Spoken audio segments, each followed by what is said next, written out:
Guys, for today's video, mini vlog natin ngayong araw is magpapakain niya ako ng aming alagang aso. At nakita ko na nga rin yung pinagkainan ko na binigay sa akin ng aking papa ng Mickey. So ito nga guys, is nalalagay ko na lang din yan pandagdag sa may pansit at kanin na kakainin ng aming alagang mga aso at pusa. So in fairness nga guys, ako nagpapakain ng aming mga alaga kasi wala naman tao dito at ako lang tao dito at nasa labas ang aking papa. So minsan ang aking papa is nanonood dito sa may loob namin paggabi. Minsan gusto niyang manood, inayan ko na lang siya. Kasi ngayon naman siya nakapasok dito sa bahay kasi nung nandito yung mama ko, isa yun na papasukin sa loob. So umpisa rin guys is yung yung kamay ko, magdasin ko muna at iyano ko na rin yung asikasuin. Ilalagay ko pagkain ng aso dyan. So start ko na guys is para makakain na rin yung mga alaga namin kasi narinig ko talaga yung mga alaga namin. At yung alaga namin aso na tahol na parang gutom na nga guys.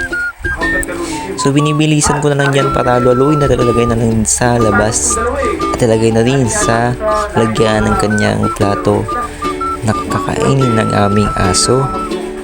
So labas na rin ako dyan sa labas ng aming bahay at ibigay na rin itong pagkain na aking ginawa at hinalo-halo at minekos-mekos nga guys, charot. So kung nakikita nyo pagkain ng pusa guys, hindi ko nasikaso, nalilinisan yan, pero okay lang yan, malilinisin ko din yan pagka may time ako. Yung aso namin niya guys, tahol at medyo lumalabas na ngayon dila kasi gutom talaga yung charot. Totoo naman talaga guys, kailangan natin, wag natin pabayaan na ating malaga para hindi sila magkasakit at mamatay. Para palagi silang mataba at palagi silang busog. Huwag natin hayaan nating mga alaga ay magutom. So napansin ko naman din yung aming mga manok ng aking ate. Nung manok na niya kasi guys is matagal na yan. Kaya ngayon matanda na yan nga guys. Ilang taon na yan, ilang years na yan nandyan sa kulungan na nakatali. Kasama yung maliliit naming mga pisiw na lumaki na niya kasama ng manok na matanda na yan.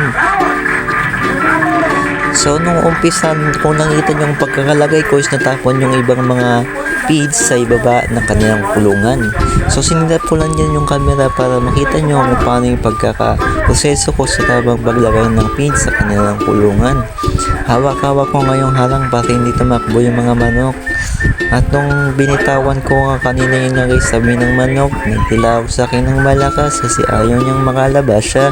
At ayaw niyang makalabas yung mga kasama niyang manok kasi sisuyan nga guys.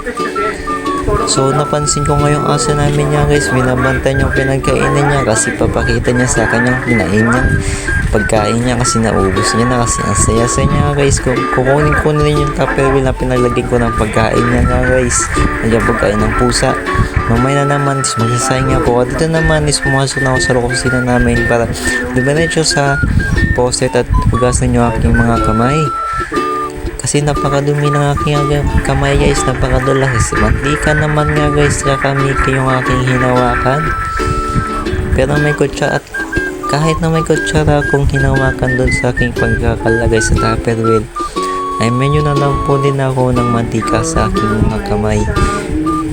So luwas na ako sandali dyan kung napapansin nyo sa may salamin dumiretso ako sa aming likod kasi may ginawa ako sandali doon at hindi ako nag-look doon nga guys kasi may ginawa lang talaga ako doon. So nanonood ako dyan guys, napapansin nyo nakabukas yung TV niya at nung diretso na